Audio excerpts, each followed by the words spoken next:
Salut à tous et à toutes. Aujourd'hui, on va parler d'un réalisateur de génie qui n'est autre que David Cronenberg et d'une de ses œuvres méconnues, Vidéodrome. Si vous ne savez pas qui est ce monsieur, ce n'est autre que le réalisateur de La Mouche, Dead Zone, Existence et plus récemment de Maps to the Star.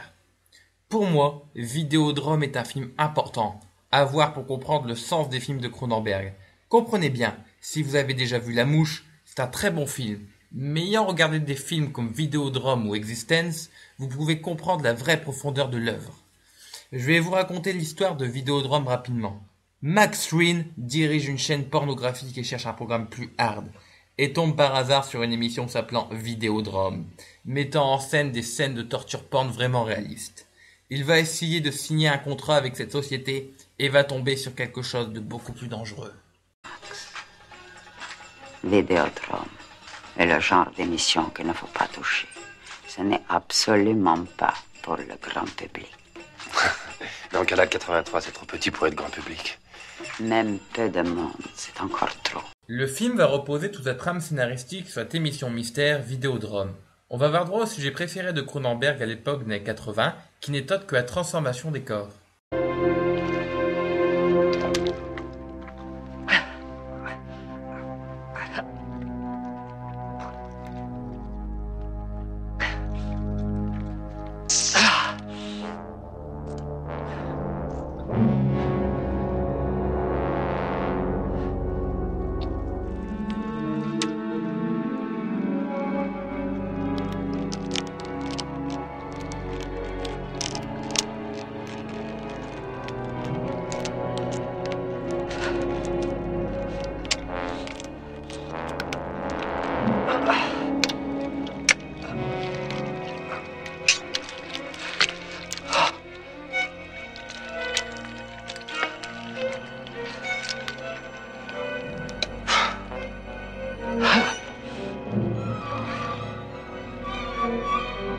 On retrouvait ces transformations des corps avec Existence ou encore La Mouche. On a aussi d'autres thématiques comme la confusion entre la réalité et l'illusion. On se trouve vers une frontière de la réalité qui devient de plus en plus brouillée. Cette thématique sera encore plus développée avec Existence. D'ailleurs, je vous conseille l'épisode 15 de Cross sur ce film. Maintenant, parlons du vif du sujet. Est-ce que le film est bon? Je peux vous assurer que oui. J'ai été le voir au cinéma et j'ai traîné les pieds pour y aller car le synopsis ne me donnait pas envie. Je fus médusé par l'avant-gardisme de ce film.